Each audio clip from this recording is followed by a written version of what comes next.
What up, though? Lad cheer, chill with me. Wake y'all asses up. Look, it's 5 a.m. I'm up. I'm really up right now. Like, it's really 5 a.m. over here. No glasses. Getting this going. Listen, good morning, battle rap. Good morning, battle rap world. Breakfast of your choose. I'm keeping it light. A little cereal, maybe a muffin, blueberry. I'm thinking maybe Honey Nut Cheerios, Medley Crunch. Oh, y'all don't know about that. Y'all don't know about it. Just say you don't know about it. We're gonna keep it moving. Don't worry about it. Don't worry about it. You know what we gotta talk about. Just the takeaways, the vibe, how y'all felt, how I felt on a scale of 1 to 10 about V Card, man. It's starting to feel like some madness again. It's starting to feel like that, and got a lot of thoughts on this, man. Summer Madness happened over the weekend. We know 7 battles, which I'm not gonna lie, it took its toll on this card, man. It took its toll on this card.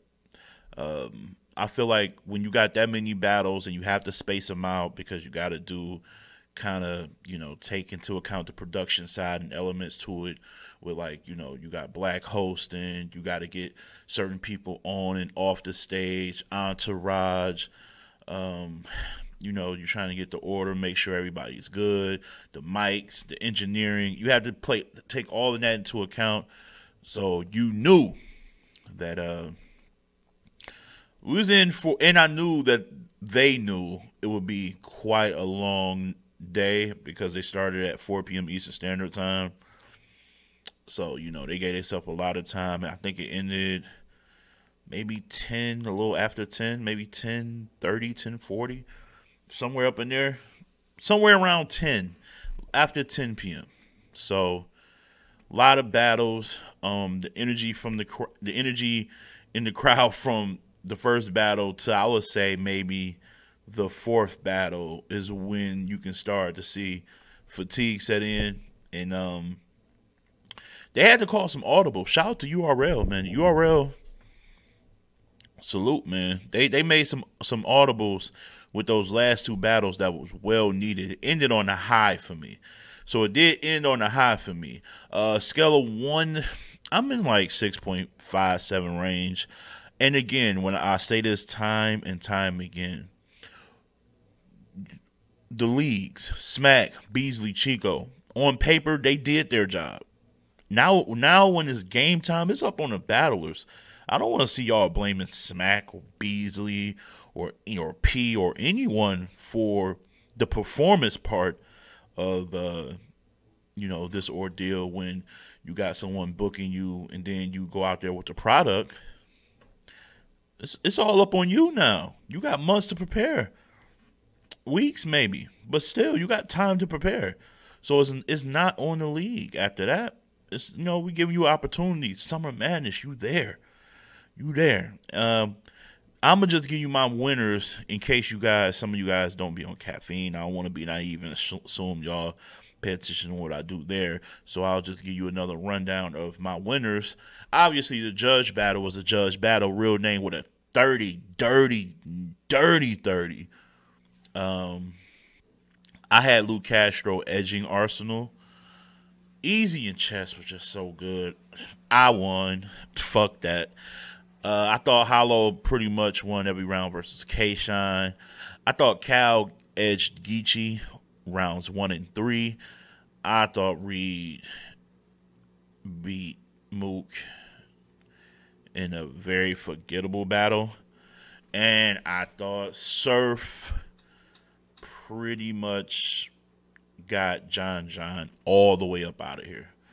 So if I'm looking at it just from a standpoint of competitiveness, it wasn't that many dope back and forths. It was a lot of one-sided victories. Shockingly. Because on paper, and I remember, shout out to my boy Nico, Voice of the West, my brother from another. It was like, ooh, this is tough one. This is tough one to call. Geechee and Cal, K-Shine and Hollow was kind of tough for me to even call because I did have to realize and factor in that Hollow is from Houston or resided in Houston for quite some time. Very familiar with that area. You see him use some Houston references in the battle, like that's his thing, like kind of catering to the crowd there. So that one, I knew Easy and Chess was gonna be one of the ones, but I ain't know it was gonna be like one of the ones. I watched that battle again earlier today. Don't ask me no questions. How? That might be battle of the year so far. It's like it's a couple of them that's battle of the year worthy. You got that one. Mike P and Real Sick was in the running, but I guess it was a great battle, but it didn't have any incentive. Like Chess and Easy was Summer Madness. Rum versus Geechee was for $100K. Sharon versus Real Deal was for the belt. You get what I'm saying? So it's like those were great battles, and they had things attached to it that made it important. Real Sick versus Mike P was just Real Sick versus Mike P, and I fuck with that battle heavy. But this battle here kind of, it's on a, man, that stage matters. And that's kind of one of my takeaways was a lot of some of the new era guys, some of them, and you notice how I don't generalize and say all. Some of you battlers need to stop doing that. I mean, watching y'all tweets and like, oh man, all y'all this, y'all that. But like, why is just one or two people you're talking about? But that's neither here nor there. But some of the new era guys don't feel like it's a difference on the big stage, and some dudes show that it does matter. Your material. But I'm saying this not to diss anybody from the new era. Any era can feel the effects of being on a big stage, or maybe if you're a vet and haven't been on a big stage in a while, you can show a little ring rust. And I felt like that. So let's talk about MVP versus Real Name. Real Name is a natural, and I fucked up. He gonna give me shit because I picked MVP, but you know how we rock. I thought with MVP, he tried too, and sometimes this can happen too. I thought sometimes you can try too hard to show that you can be, I guess, engaged with the crowd. He did a lot of crowd performance type of material that just didn't work. I mean, he kind of came out the gate showing a little promise. He had they're gonna literally have the real name. Like, that was like, oh, we got a nice reaction. I'm like, ooh, he about to turn up. Crowd control is so underrated because sometimes the inability to control a crowd can play into how your round goes.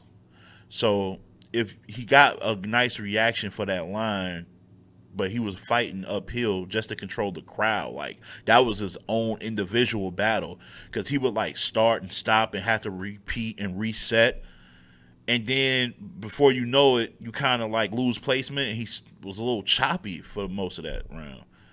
I said, hey yo, I said, and like he was doing a lot of that, and it just makes it look like you really don't have no rhythm. You don't got no rhythm going into that round. So crowd control is important because it can play into how smooth and easily you transition to your material. It didn't work. Real Name was just comfortable landing bombs. He was clean, had haymakers, had performance. He don't, and this is one thing me and Nico was talking about yesterday. He's right. Like, MVP has to really maximize his projection to really get over. Real Name sounds how he sounds. It's like effortless when he talks. It just takes over the room. So that was clear, and he had the skills to match, the bars to match. $25K, he's going to invest in his business. Shout out to Real Name.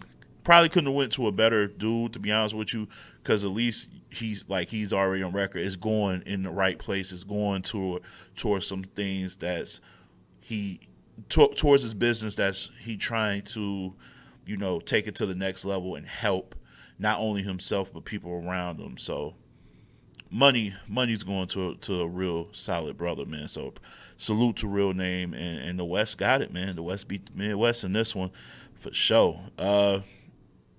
Arsenal Lou. This was like a spotty battle. This was real spotty. My takeaways from this is Lou is ready for the stages, but I want to say I got Lou winning rounds 1 and 3. I got him edging the first, and I got him clearing the third. I will say this: performance is dope, and it is key, and it does play well to that. But bar quality still matters, and I thought he lacked in that area. So, like, Hitman is noted as probably the GOAT performer, big stage, small stage. But people kind of sleep. Like, he be saying dope shit, too, consistently to make the performance even grander. You get what I mean? I feel like sometimes in this battle, Lou just only cared about performance. Like, his bars was just kind of, Like, some of it lacked a little direction. It was just barking and performing really well. But that this is first time on a stage of this magnitude. I expect him to turn up and be better. But he clearly, even in a spotty performance to me, I can look at it and be like, I see why he's here. I see why he's here. You like the whole interaction with him, like when Arsenal had the phone for the IG story and he plays into it and it goes over well, you can see it. Like, it's there. As for Arsenal, the reason and it was weird because when I seen the predictions and I was looking in my chat on Caffeine, I seen a lot of Ars 30s, even, which was wild because I can't remember last time he like 30 somebody on a big stage, I can't recall that. And just a lot of favorites, a lot of people picking Ars. On these big stages, he hasn't delivered really. Probably since maybe the twerk battle, if I'm being honest. Big stage, he lost to Av. Who else beat him? Briz back in the day beat him, lost to Verb. Man, he's just not on a big stage. He's not really going off like that. So, kind of more of the same. And I mean, even the Cassie battle, he beat Cass, but I didn't like, oh my God, this was an amazing Ars. I think Ars is in a weird spot where he's going to be him, but being him just may not translate to this era depending on where it's at. Does that make sense?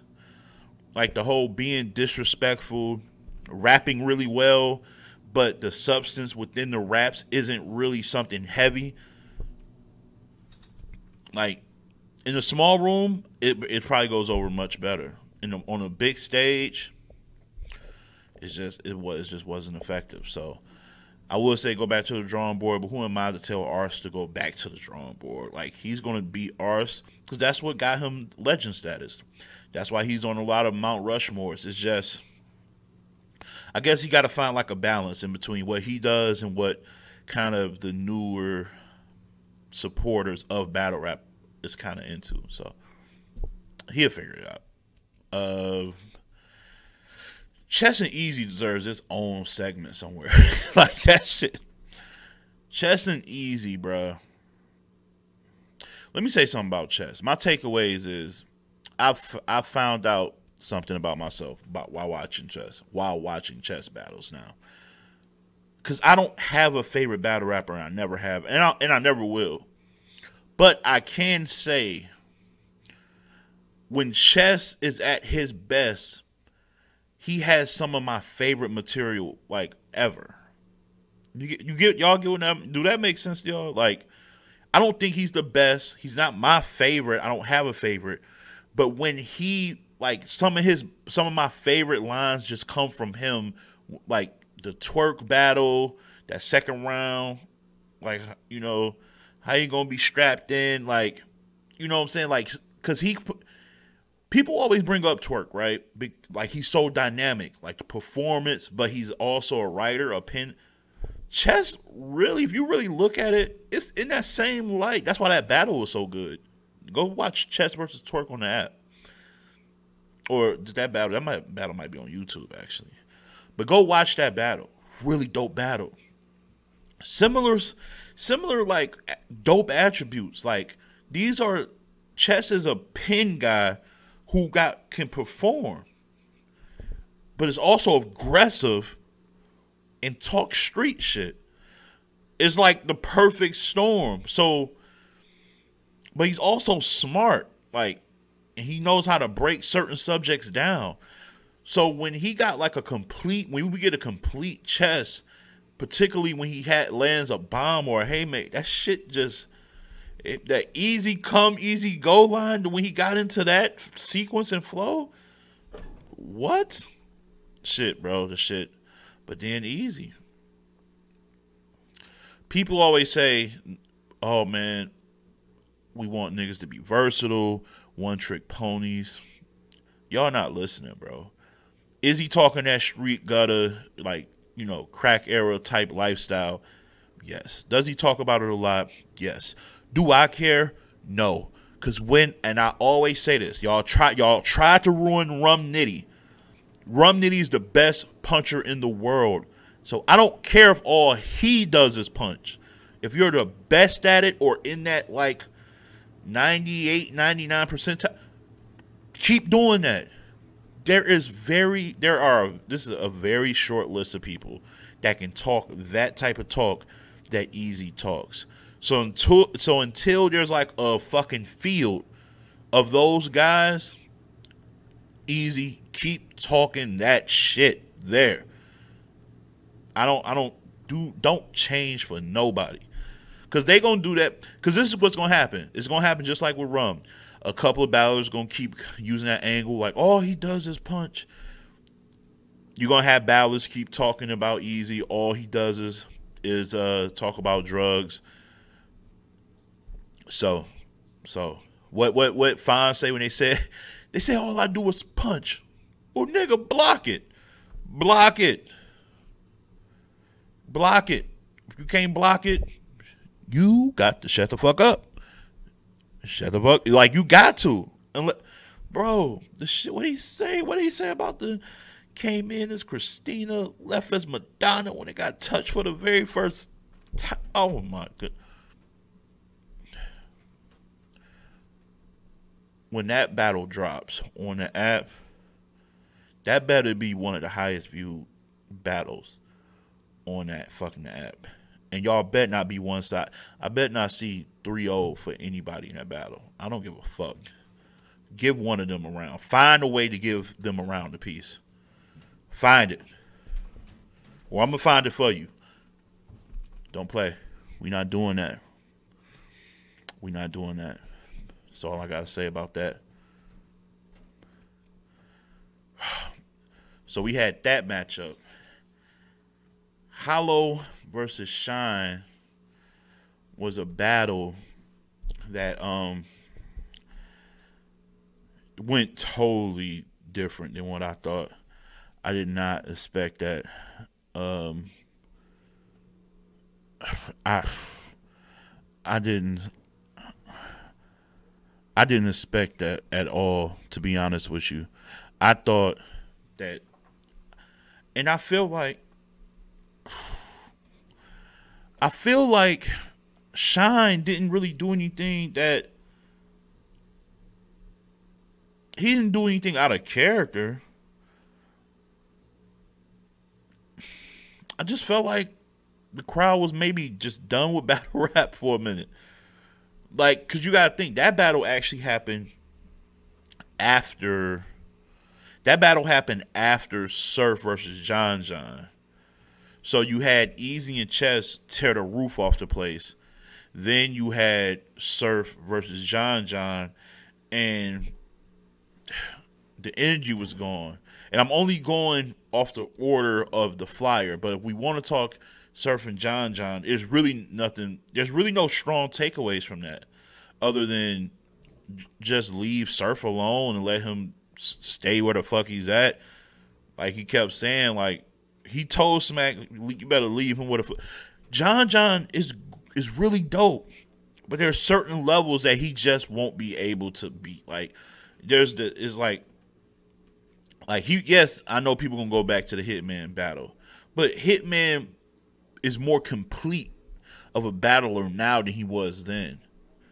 So yes, while he was very dangerous then, you could win a round or two off of Hitman then, even when he had a crazy round, because he wasn't like complete all 3 rounds back then, in my opinion. You look at some of his battles, like he would have that round, but then he would have some light rounds too.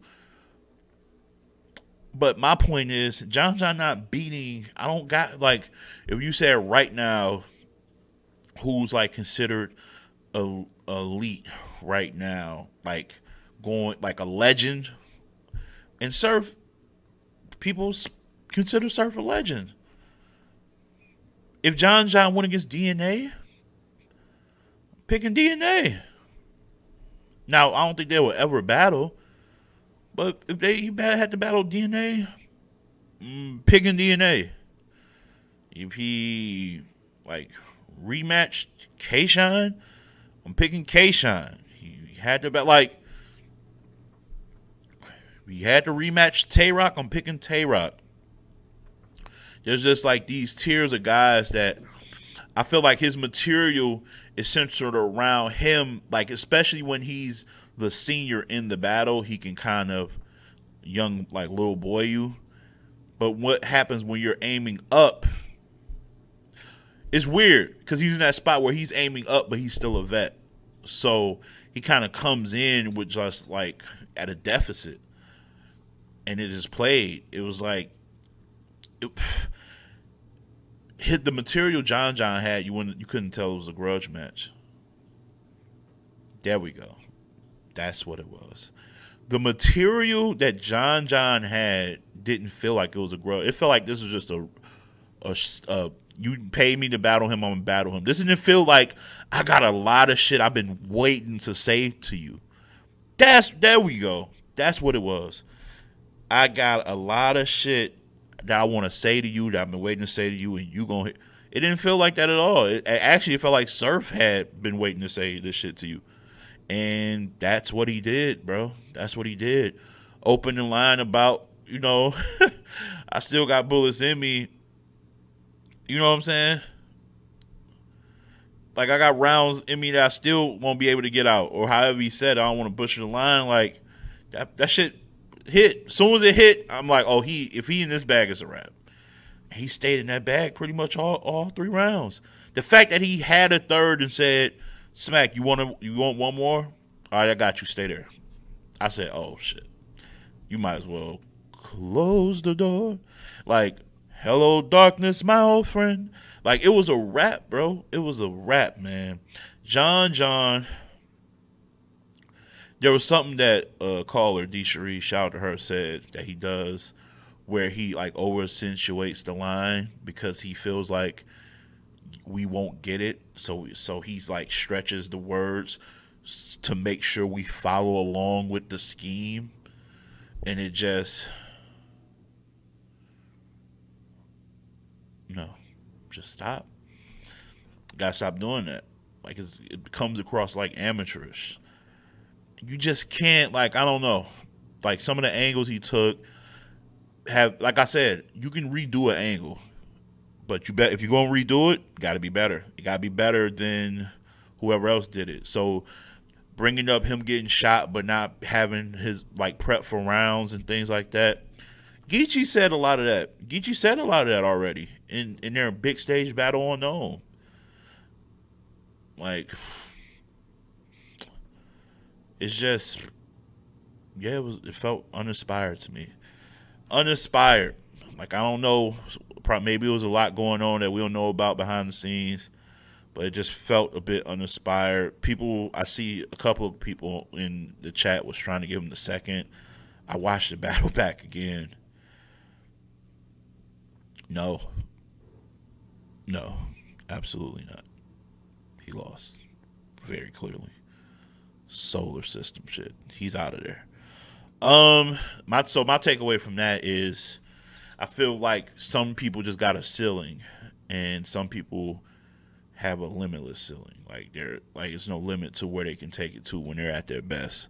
And Surf is on that list. John just isn't for me personally, respectfully. But yeah, Hollow the Don and K Shine was like a weird battle that I had Hollow winning every round. Again, I feel like K Shine definitely. I don't feel like he did anything different, but this could just be the natural run. So when Tay Rock run, his real run was over. It just happened and was just like, okay, he's still going to be good in some battles, but he's not going to be the Tay Rock of old. When you're on your run, you're consistently great every battle, and you are looked at as that guy.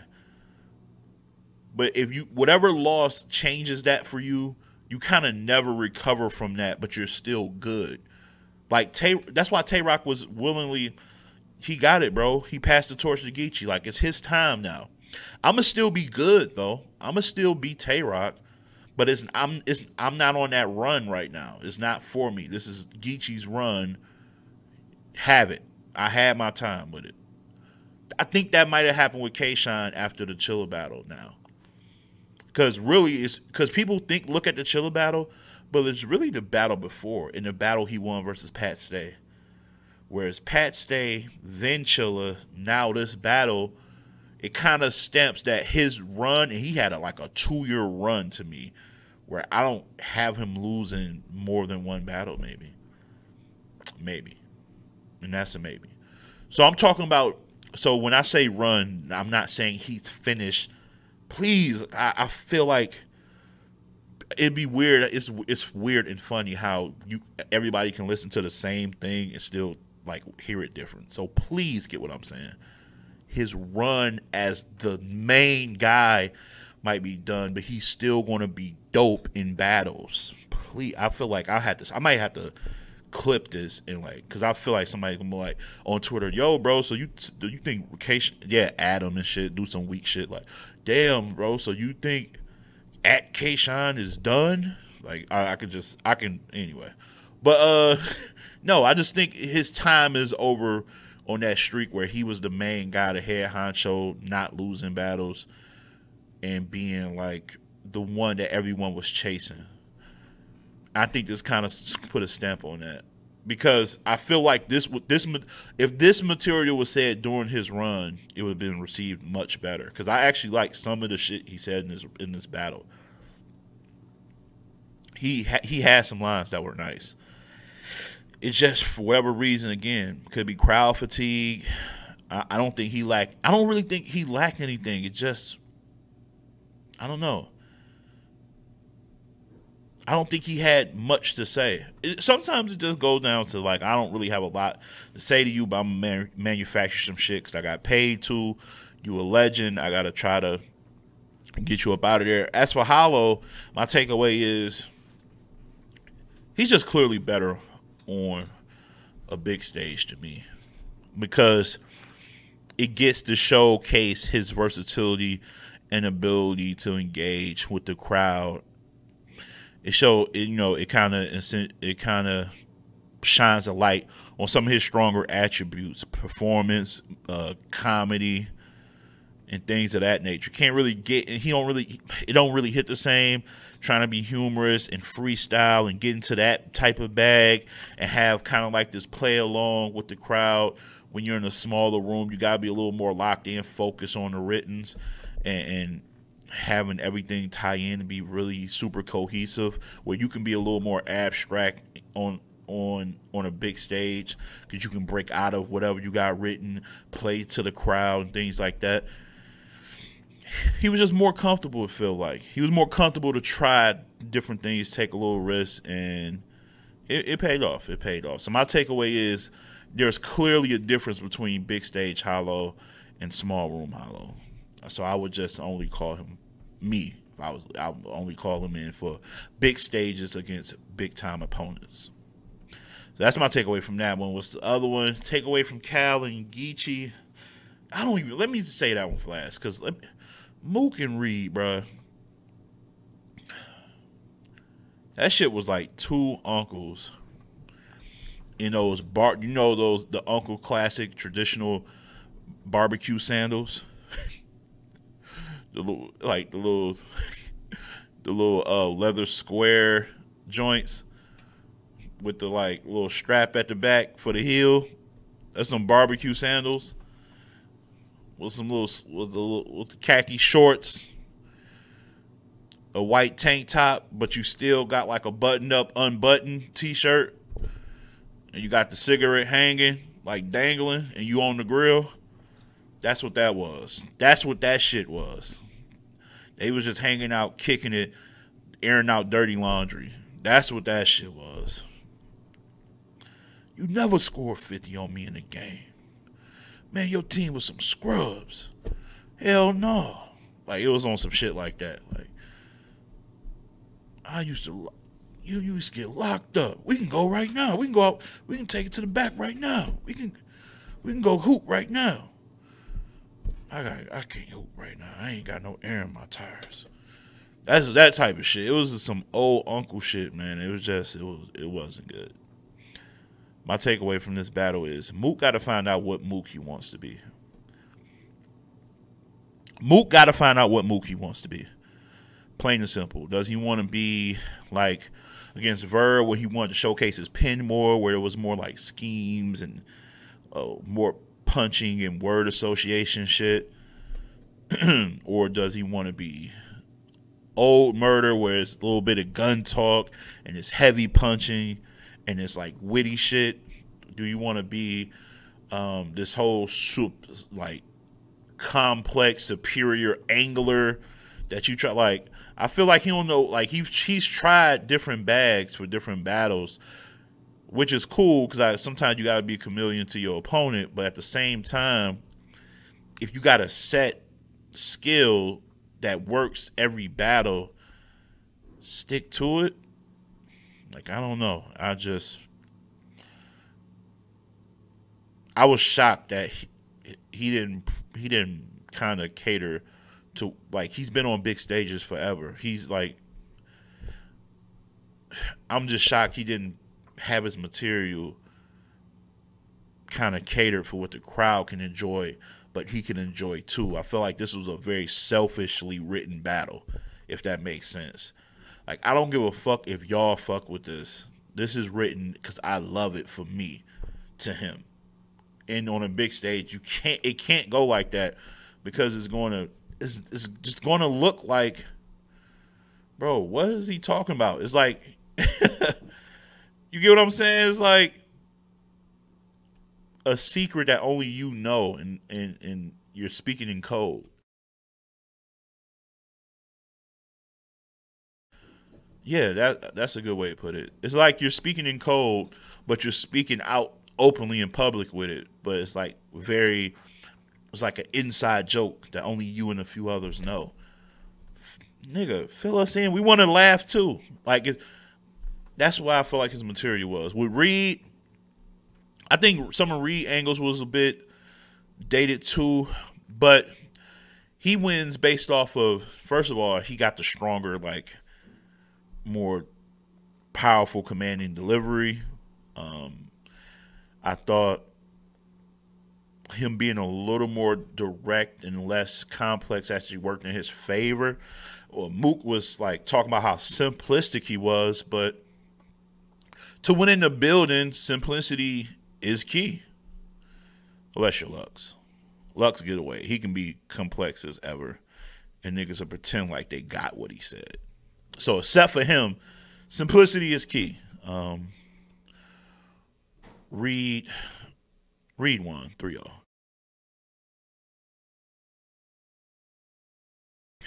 And yeah, lastly, Geechee and Cal. I just think this battle was good. It was solid. My takeaways from Cal is when he's clearly the example of, yo, if I really care about this battle and it's not just about money, like, I want to talk to him, you're going to get a better Cal. That's pretty much what I got from that. Like, Big K, I think that was one of the battles recently, like his last 3 to 4 battles. You can tell one, excuse me, battling Big K as opposed to instead of battling like Geechee or when he battled Ill Will, when he battled Hitman. Those are battles like I want this battle. I want to talk to him. I got something to say. We got something to talk about. With Big K, there was really, really nothing there. Really nothing there. So with Cal, man, give him people who he wants, and you'll see the best version of Cal. I know a lot of people say that, but only a few can show you by example that that's the case. With Geechee, my takeaway is he's still Geechee. His second round might be one of the best rounds of the night. Definitely the best round of that battle. It's just I feel like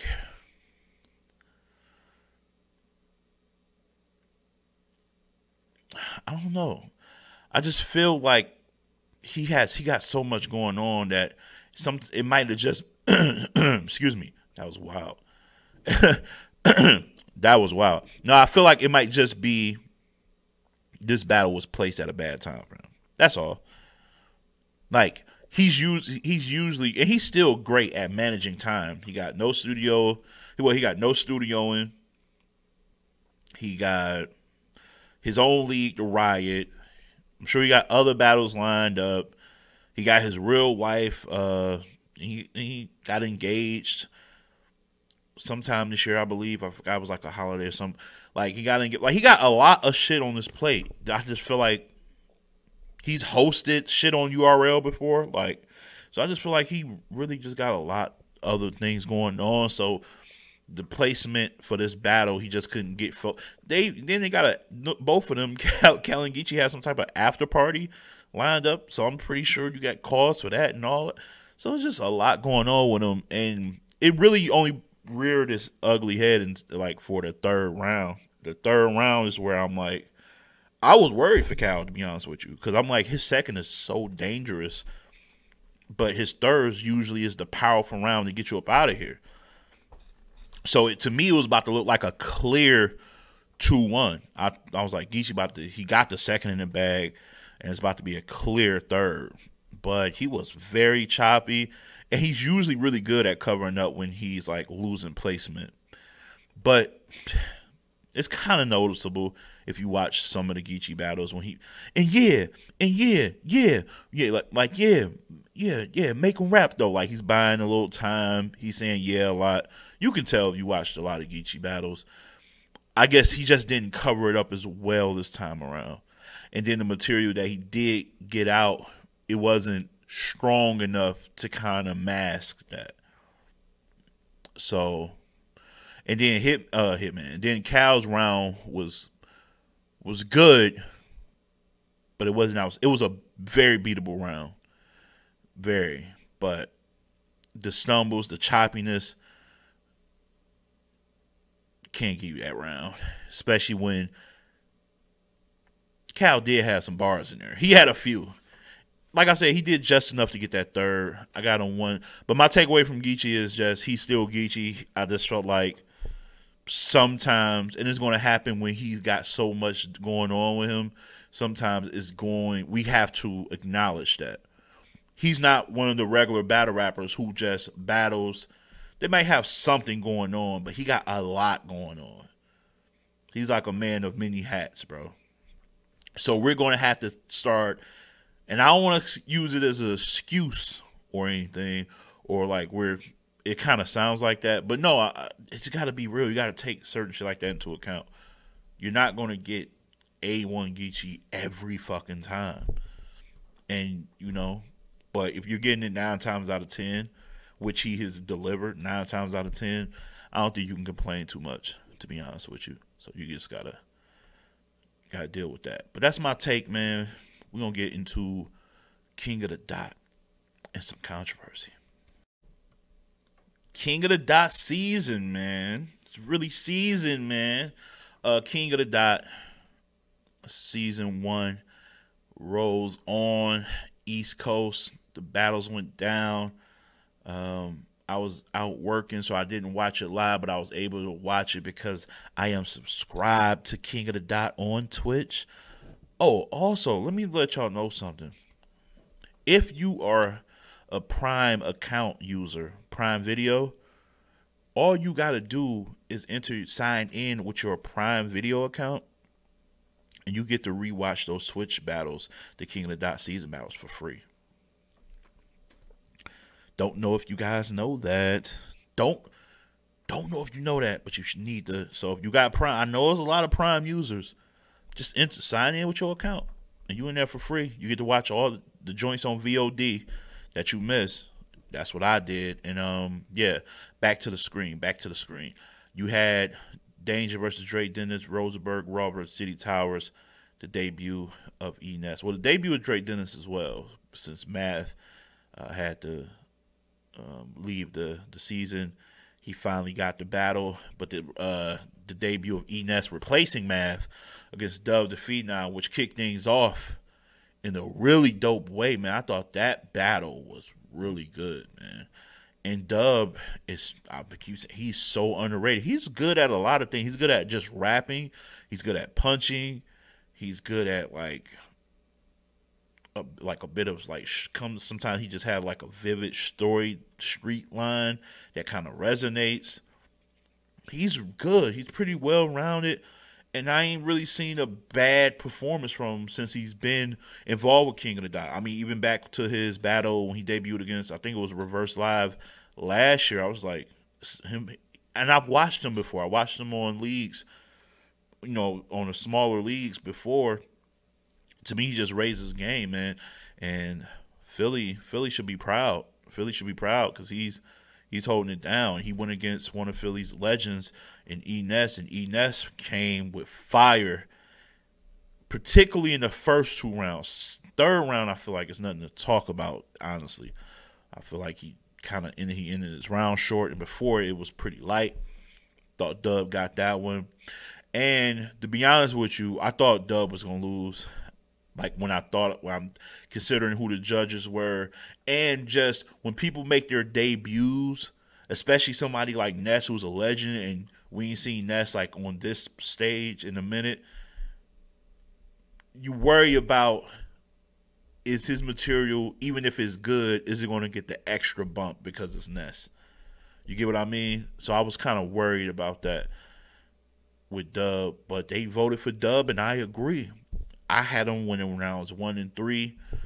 Enes' second round was really good. That's my alarm. My alarm just went off on me. Kind of crazy. Didn't even expect that. But yeah, I had Dub. Dub got that. Dub is dope. I feel like who did I tell this? I told Fate this. Shout out to Fate. I told Fate this. I said, it's really less about you winning, even though I know you want that bag. Everybody wants that bag, right? 100K? Sure. But if you're impressive in a win or a loss, it can be just as meaningful, because now they're like, tournament is over with, season is over, but these big events are coming up. We need this person back again because he was so dope. It happens. Look around. It happens. So with Dub, I don't know where he's at in the standings. I haven't looked. But wherever he is, if he doesn't make it, but he got a dub, so it should help. But if he doesn't make this playoffs or anything, he's had enough really dope performances where I want to see him on King of the Dot cards now. And this is good because it's breaking people through that whole, the established King of the Dot people are always going to be on these King of the Dot cards. Like, of course I want to see Madflex, Pass, and Ilmac, and Diz, and you know what I'm saying? But to get a Fate or a Dub on there at some point, this is a good way to kind of introduce them to your fan base. And I think it's smart. So shout out to Dub. Shout out to Enes. I think Enes going to even be more prepared. He's going to be a little more prepared. I felt like the third he kind of just pieced together. It felt like a round he pieced together late. Don't know how true that is. But I want to see what he does in his next matchup. I don't even know who it's against, but I expect him to be dangerous. I'm gonna say the controversy for last. Dre Dennis versus Danger was really good too. Danger made his debut against City Towers, got the dub. Although I actually kind of edged City in that battle, but he was good in this battle too. Danger is nice. Now he does have some dry spots, and he does have sometimes, I wouldn't say dated material, but it can be dated in the sense that some of the references that he uses is from like some OG. You gotta be like an OG, not even OG. You just gotta be old, man. You just gotta be a little older to get some of the references he uses sometimes. And if you fuck with it, you fuck with it. Dre energy and performance was through the roof in this battle. Again, you can tell he's been waiting to get on this platform for a minute as far as within the season. I thought he got round one clear as day. That quarter zone line might have been the best line of the fucking night, or the show. That quarter zone, the way he put that together was crazy, bro. And yes, he had a lot of zone flips throughout the battle. Everybody does. Zone and Danger. Like, you couldn't have picked a more flippable name than Danger Zone. But I thought he just did it a lot. I thought the second round was looking like a clear win for Dre again, but he had a big time stoppage.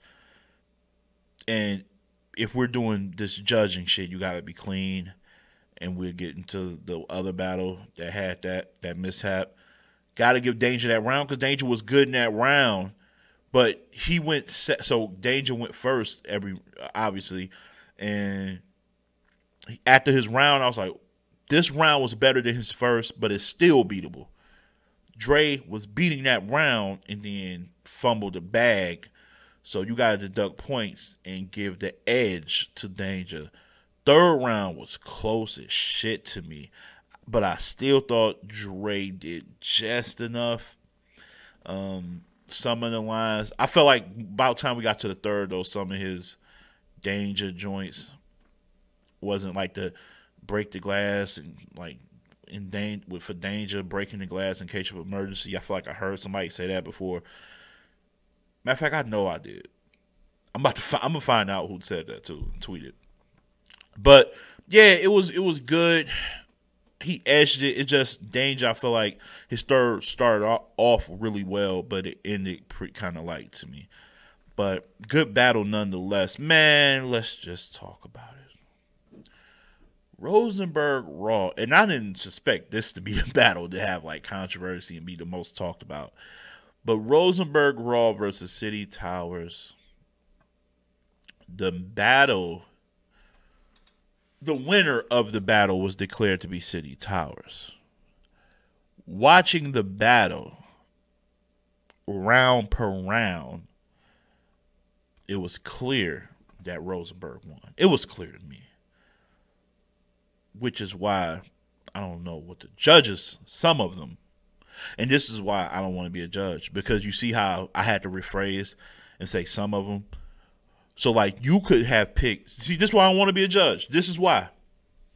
Because if you're a judge on that panel that I got Rosenberg winning rounds 1 and 2, and I give City Towers a third, but even on the scoring system, you still got Rosenberg Raw winning. You got him winning in the points category and the round per round category. You're still going to get labeled and grouped into this shit.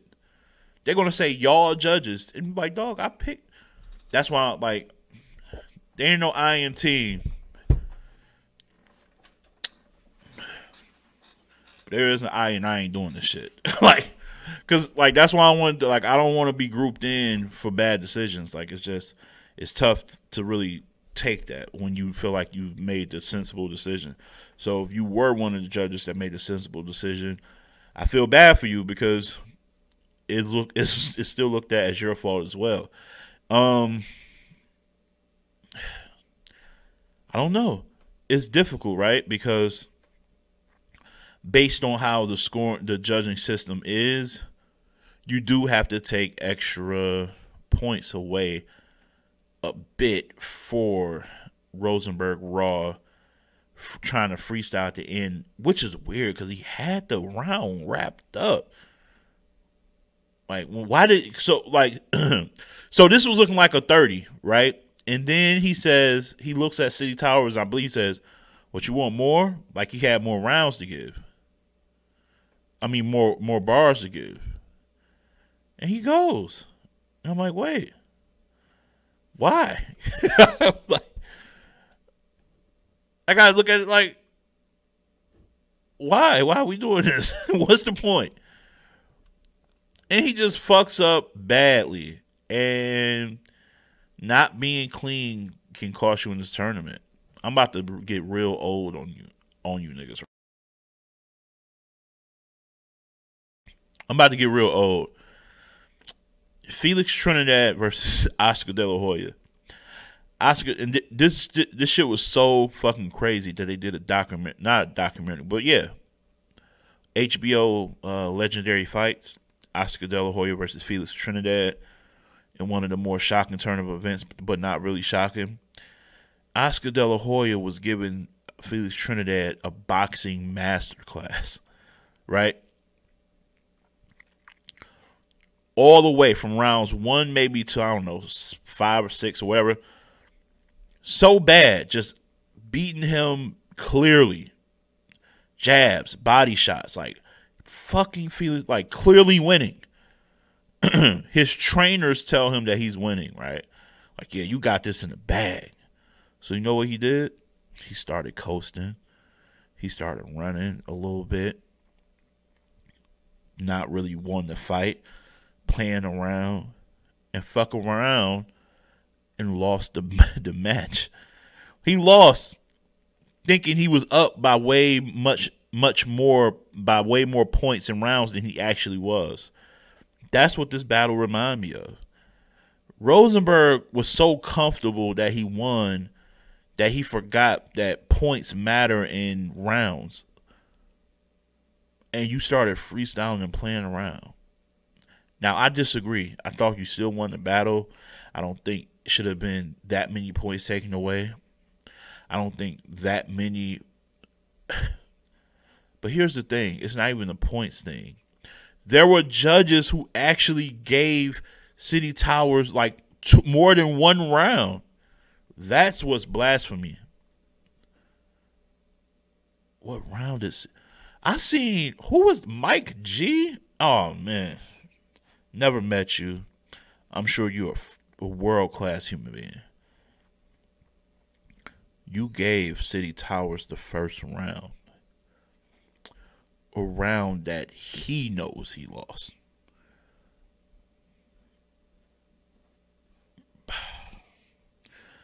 This season has been so good. I don't even want to do this. I don't even want to do this. Listen, they're going to get it right. I've already seen that they what's it called, international judging committee or something like that they work with for this is like reviewing the judging on this, the scoring. So they're probably going to work this out. I don't know what the result of this is, but they're going to figure it out. But that was a travesty. Not only did you have City Towers winning, but some of you guys picked him in rounds that he clearly lost. It's a little baffling. It's a little baffling. Got to work on that. Got to get that all the way together. And I mean all the way together. All right? Get it together. I'm going to leave this with a battle to watch. A battle to watch. I was there for this one. We went to Cleveland. Shout out to my man Banks, the rap committee. King versus the Saga versus King. Good battle. Check it out. It's out now. It's already on YouTube, I believe. These two gentlemen put on a nice show. King is a young gunner out of Michigan. You guys will be impressed with his energy, his performance, his bar quality as a young gunner out here. Saga on these little smaller circuits, so to speak, like leagues on the come up, he's been cooking. I don't know if y'all been paying attention, because I don't know how many of y'all really care about the leagues that aren't considered the top tier big three, but I do, and I've been noticing Saga been consistently giving out work out here, and it should not be taken for granted. This wasn't a one rounder either. This was 3 rounds. So to give somebody, usually you see a guy like Saga or guys of his tier and his just his experience, give guys like King 1 round, like 1 round battles, give him a shot. But he did this for 3, and he was good all 3. And King showed really nice potential, man. So if you want to see a newcomer really take full advantage of an opportunity, check that battle out on the Rap Committee's channel. Just type in King versus the Saga. It'll pop right up. And yeah, man, that would be my battle to watch. And I know I won't do a lot of them like I used to, but I'm going to start back into that bag. So check that one out, all right, for sure. And that's it, man. I want to say thank y'all for tuning in. About to take my black ass to nap or something. Tired. It's been a long weekend, but y'all stay blessed.